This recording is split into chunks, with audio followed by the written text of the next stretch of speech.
बिस्मिल्लाहिर्रहमानिर्रहीम students, next topic है हमारा नोवे डेंस सबसेट्स। ओके, तो a subset A of a metric space X d is said to be nowhere dense subset in X if A closure contains no open ball. Means nowhere dense subset की definition करने लगे हम लोग। एक ऐसे set को no way dense subset बोलते हैं कि जिसके क्लोजर में कोई भी ओपन बॉल ना हो। ठीक है, इसकी एग्जांपल देखें कि क्लोजर की बात हुई है ना, तो हमें डेफिनेटली क्लोज सेट के बारे में पता होना चाहिए। क्लोज सेट कैसे आता है? ओपन के कॉम्प्लीमेंट से। तो हम उन्हीं सारी बातों को रिवाइज करेंगे। ठीक है, फ़र्ज़ करें मैं एक सेट लेता हूँ यूजुअल टोपोलॉजी में 1 2, तो डेफिनेटली ये हमें पता है क्लोज है। जस्ट हम चेक कर लेते हैं एक दफ़ा इसका कॉम्प्लीमेंट लेके, तो ये इसका कॉम्प्लीमेंट इस तरह से आएगा। तो ये सारा ओपन सेट है, इसका मतलब ए खुद होगा क्लोज। तो अगर ए क्लोज है तो इसका क्लोजर यही ए आ जाएगा खुद। ठीक है जी। तो अब डेफिनेटली हमने क्लोजर फाइंड कर लिया, क्योंकि क्लोजर के बारे में ही हमने देखना था कि क्लोजर में ओपन बॉल होगी कि नहीं। तो नोवे डेंस प्रूव करने के लिए हमने बताना कि ए के क्लोजर में कोई भी ओपन बॉल नहीं होनी चाहिए, तो उसके लिए हमने क्लोजर फाइंड कर लिया। अब देखें, ये क्लोजर जो है डिस्क्रीट सेट है बेसिकली, तो इसमें कोई भी ओपन बॉल नहीं हो सकती। आप अगर इसको देखना चाहते हैं किस तरह से सिंगल 1 पॉइंट और सिंगल 2 पॉइंट इस सेट के अंदर है। ठीक है जी। अब इसको इस तरह से देखें, सिंगल 1 पॉइंट सिंगल 2 पॉइंट है।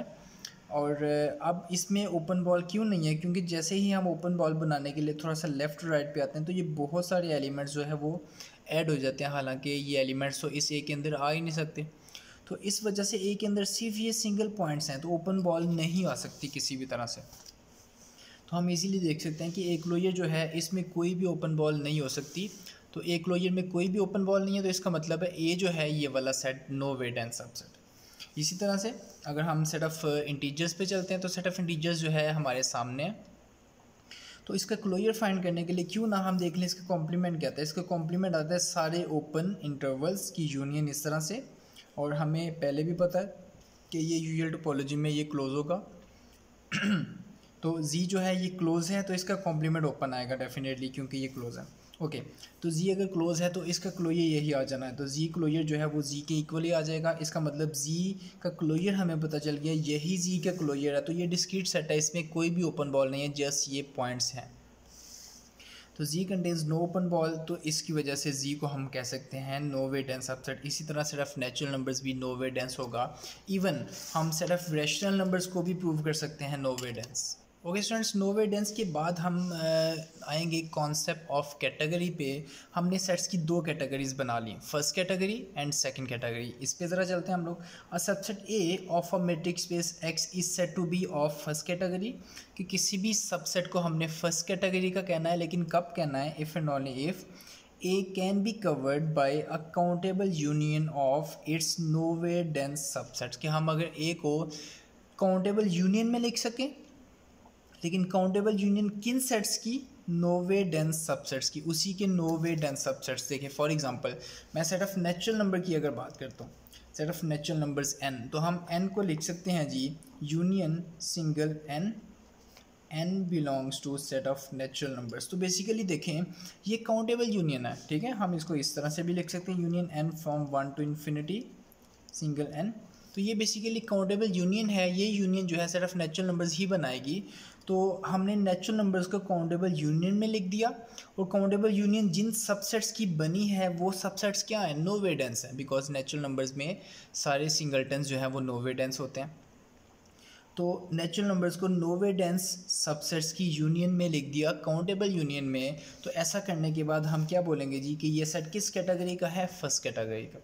So natural numbers first category का है। तो हम इसको डेफिनेशन में कैसे लिखेंगे कि हमने ए एक सबसेट लिया एक्स का, तो ये ए जो है वो फर्स्ट कैटेगरी का कब होगा? कि जब ए को हम लोग काउंटेबल यूनियन में लिख सकें। काउंटेबल यूनियन किन की? सारे नोवे डेंस सबसेट्स की। तो ये ए एन सारे क्या होने चाहिए? No way dense subsets. ओके, तो अब डेफिनेटली सेकंड कैटेगरी हमें माइंड में आइडिया आ गया होगा किस तरह से डिफाइन करनी है हमने। कि हम एक सेट को सेकंड कैटेगरी का बोलेंगे अगर हम उस सेट को countable union of nowhere dense subsets में नहीं लिख सकें। ठीक है जी। अब metric space X is said to be of second category. किसी मैट्रिक स्पेस को सेकंड कैटेगरी का कब कहना है? If and all if X can not be expressed as, X को हम ना लिख सकें काउंटेबल यूनियन में। काउंटेबल यूनियन किन सबसेट्स की? नोवे डेंस सबसेट्स की।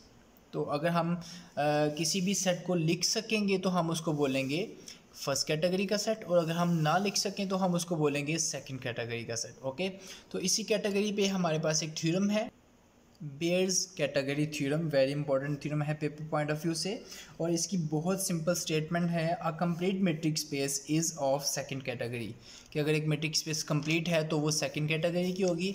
और इसकी सेकंड स्टेटमेंट जो कि अल्टरनेट स्टेटमेंट है, आप उसको भी एक दफ़ा देख लें। तो हम चलते हैं जी इसके प्रूफ पे। देखिए, हमने प्रूफ करना है जी मैट्रिक स्पेस जो है, अगर एक कंप्लीट मैट्रिक स्पेस है तो वो सेकंड कैटेगरी की होगी।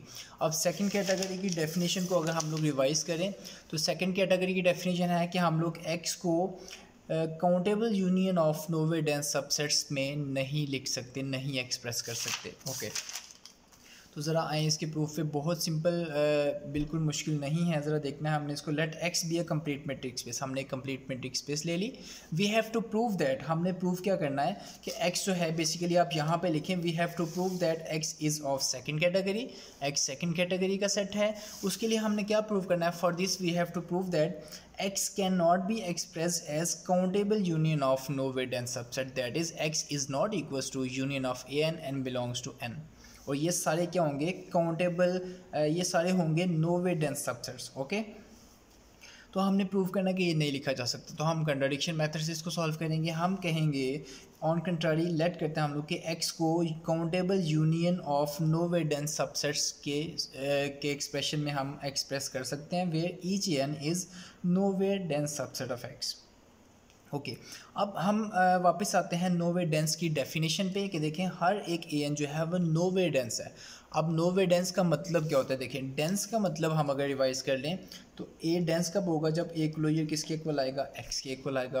और नोवे डेंस का मतलब है कि ए क्लोजर जो है वो एक्स के इक्वल नहीं होगा, तो मींस ए क्लोजर जो है वो एक्स से सिंपली छोटा होगा, ठीक है, उसका एग्जैक्टली जो है वो सबसेट होगा। तो यही हम यहाँ पे कहना चाह रहे हैं कि अगर ए जो है वो हर एक ए एन नोवे डेंस है, तो इसका मतलब है कि A1 A2 A3 सारे के सारे नोवे डेंस होंगे, तो A1 का क्लोजर x के इक्वल तो नहीं होगा। ठीक है जी, ज़रा देखें, A1 का क्लोजर x के इक्वल नहीं होगा। अगर x के इक्वल नहीं होगा देखें तो A1 का क्लोजर जो है वो x का होगा सबसेट। ठीक है जी, A1 का क्लोजर x का सबसेट होगा। तो हम कह सकते हैं कि A1 क्लोजर जो है वो x के इक्वल नहीं है, तो मीन्स कि x डेफिनेटली बड़ा सेट है। बड़े सेट में से छोटे सेट को निकाल देंगे तो डेफिनेटली नॉन एम्प्टी आएगा। तो हम डेफिनेशन पे आते हैं जी नोवे डेंस की। अब ज़रा देखें कि A1 जो है वो नोवे डेंस है, तो नोवे डेंस का मतलब था कि A1 के क्लोजर में कोई भी ओपन बॉल नहीं होगी।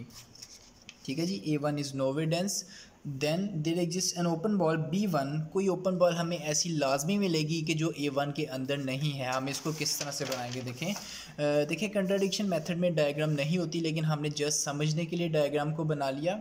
तो इस डायग्राम को ज़रा हमने गौर से देखना है, ज़रा गौर कीजिएगा इस डायग्राम पे। देखें, अब इसमें हम फ़र्ज़ करते हैं कि ये A1 है जो कि नोवे डेंस है इस वक्त। ठीक है जी, अब ये जो A1 है ये नोवे डेंस है, तो इसका मतलब A1 के क्लोजर में कोई भी ओपन बॉल नहीं होगी। तो हम कहते हैं कि ये एक ओपन बॉल है कि जो इस A1 के क्लोजर में नहीं है। देखें डिसजॉइंट है उससे, और इस ओपन बॉल का रेडियस हम खुद से कोई भी चूज़ कर लेते हैं। तो हम अपनी आसानी के लिए इसका रेडियस चूज़ करेंगे B1 बॉल, जो कि A1 के क्लोजर में नहीं है, डिसजॉइंट है। B1 का रेडियस लेस देन 1/2।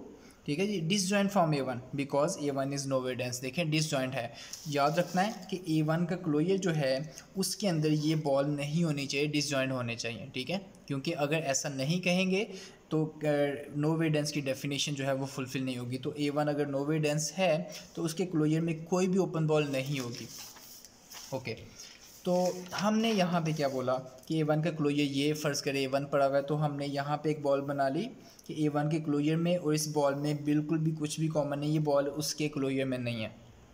ओके, मैं फिर से कह रहा हूँ कि कंट्राडिक्शन मेथड में डायग्राम्स बनती नहीं हैं, जस्ट हमने समझने के लिए एक पैटर्न बनाने के लिए डायग्राम को बनाया। अब नेक्स्ट देखें, B1 का रेडियस लेस देन 1/2। ओके, अब हम क्या करने लगे हैं जी, इस B1 के अंदर ये देखें एक बॉल बनाने लगे हैं जो कि क्लोज बॉल, ये तो B1 ओपन बॉल है ना, हम इसके अंदर एक क्लोज बॉल बनाने लगे हैं जिसका नाम हम रखेंगे F1, और उसका रेडियस उस बॉल के रेडियस से भी छोटा होगा। Let us consider concentric close ball F1 नाम रख दे उसका। कंसेंट्रिक का मतलब है कि दोनों का सेंटर हमने सेम रखना है। ज़रा गौर से देखें, सेंटर इन सारी बॉल्स का एक ही जैसा है, सेम है। तो F1 जो है उसका रेडियस जो है हम रखेंगे कंसेंट्रिक सर्कल हो, कंसेंट्रिक क्लोज बॉल होगी, और इसका रेडियस जो है हम उसके रेडियस से भी हाफ कर देंगे, मींस 1/4। तो F1 का रेडियस हो गया 1/4। ज़रा इस बात को भी याद रखना है। अब A2 पे चलते हैं जी।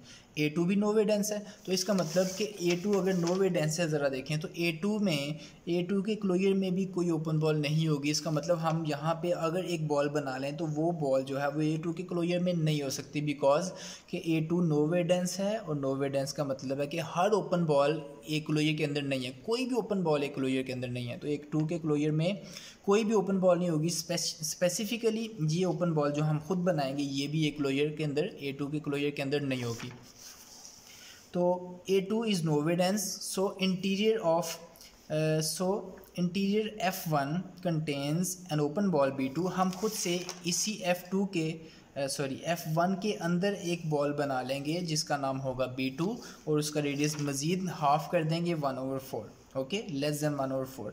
तो A2 जो है F1 के अंदर हम एक ओपन बॉल ले सकते हैं B2, उसका रेडियस 1/4 से भी कम होगा, और वो A2 से डिसजॉइंट होगी। अब फिर से आप इस बॉल के अंदर एक खुद से क्लोज बॉल बना लें जिसका नाम हम रखेंगे F2, उसका रेडियस मज़ीद हाफ कर दें 1/8। तो इस बॉल का रेडियस हमने ले लिया कंसेंट्रिक क्लोज बॉल F2, इसका रेडियस हम कह देंगे इक्वल्स टू 1/8, ओके। इसी तरह A3 नो वे डेंस है, तो हम F2 के अंदर, इस F2 के अंदर एक बॉल ढूंढ लेंगे, कंडेंसर ओपन बॉल B3, इसका रेडियस लेस देन 1/8 होगा, प्रीवियस रेडियस से लेस होगा, A3 से डिसजॉइंट होगी, और इस B3 के अंदर हम एक खुद से क्लोज बॉल लेंगे जिसका रेडियस मज़ीद हाफ हो जाएगा 1/16, ओके। तो ये बेसिकली एक पैटर्न है। ज़रा इस पैटर्न को हम डायग्राम के थ्रू भी देखते हैं। हमने पहली बॉल ली B1 जिसका रेडियस लेस देन 1/2 था, ठीक है जी, और इसके अंदर जो हमने क्लोज बॉल बनानी है उसका रेडियस इसके रेडियस का हाफ, बेसिकली ये इसका रेडियस नहीं है 1/2, B1 का रेडियस नहीं है, B1 का रेडियस 1/2 से लेस है, ठीक है जी। तो F1 का रेडियस हम लेने लगे हैं 1/2 से 1/2 का हाफ मींस 1/4, तो F1 का रेडियस है 1/4। अब ये जो 1/4 है F1 का रेडियस, हम कहेंगे कि जो F1 के अंदर B2 बॉल है उसका रेडियस इस 1/4 से भी लेस होगा, ओके। तो इस बॉल का रेडियस 1/4 से भी लेस होगा, और इसके अंदर हम जो बॉल बनाएंगे F2, उसका रेडियस पिछले बॉल F1 के रेडियस से भी हाफ मीन्स 1/8 हो जाएगा। तो इसी तरह हम जो नेक्स्ट बॉल लेंगे B3 जो F2 के अंदर होगी, उसका रेडियस प्रीवियस बॉल F2 के रेडियस का उससे भी लेस हो जाएगा, 1/8 से लेस कहते हैं आप। और इसी तरह से हम खुद से बॉल्स बनाते जाएंगे, F3 का रेडियस 1/16। अब ऐसा हम क्यों करें, देखें हम बेसिकली एक नेस्टेड सीक्वेंस बनाना चाह रहे हैं ताकि हम कैंटर्स इंटरसेक्शन थ्योरम को यूज़ कर सकें। तो continuing in this way we obtain closed balls Fn with radius Fn, हर बॉल का रेडियस कितना है 1/2 की पावर n+1। देखें F3 का रेडियस हमने खुद से चूज़ किया 1/16 मीन्स 2 की पावर 4, 3 + 1 4, और हमने F2 का रेडियस चूज़ किया हुआ 1/8। तो ये आपकी मर्ज़ी है कि आप F2 का रेडियस 1/4 ही चूज़ कर लेते, F3 का रेडियस जो है 1/8 ही चूज़ कर लेते, ये कोई फ़र्क नहीं पड़ना था। लेकिन हम जस्ट इमेजिनेशन में जाके इन डायग्राम्स के थ्रू क्लोज सर्कल्स बनाना चाह रहे हैं जो एक दूसरे के साथ बिल्कुल भी टच ना हो, ओके। तो ये Fn जो है इनका रेडियस है 1/2 की पावर n+1, और रेडियस अगर ये है तो डायमीटर का मतलब 2 से मल्टीप्लाई कर देना है, तो डायमीटर हो जाएगा 1/2 की पावर n। तो डायमीटर अप्रोचेस टू 0 होगा as n approaches to infinity, clearly हम लोग देख सकते हैं, ओके। तो बेसिकली ये नेस्टेड सीक्वेंस बन गया क्लोज सेट्स का। Fn is nested sequence of close sets. तो कैंटर्स इंटरसेक्शन थ्योरम के मुताबिक क्या होगा, क्लोज सेट्स का कैंटर्स इंटरसेक्शन थ्योरम के मुताबिक क्या होगा कि इन क्लोज सेट्स की इंटरसेक्शन नॉन एम्प्टी होगी। तो डेफिनेटली इसमें से हम एक पॉइंट लेंगे, तो कोई एक पॉइंट ले लें, इसमें से x कह दें इंटरसेक्शन में से, तो x जो है वो हर Fn में होगा for all n equals to 1 2 3 so on infinity, okay.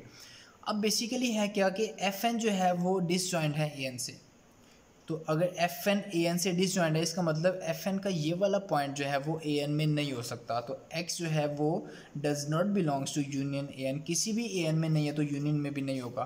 तो बेसिकली हुआ क्या कि ये एक्स क्या है, एक्स जो है वो कैपिटल एक्स का एक पॉइंट है, तो कैपिटल एक्स का एक पॉइंट इस यूनियन में नहीं जा सकता, तो हम कह सकते हैं कि एक्स जो है वो इस यूनियन के इक्वल नहीं हो सकता। तो हमने ये प्रूव कर दिया कि x जो है वो इस यूनियन के इक्वल नहीं लिखा जा सकता। So x is of second category. Okay students, this is the last topic of our chapter. उम्मीद है कि आपको अच्छी तरह से इस थ्योरम की समझ आ गई होगी। स्टे ब्लेस्ड, अल्लाह हाफिज़।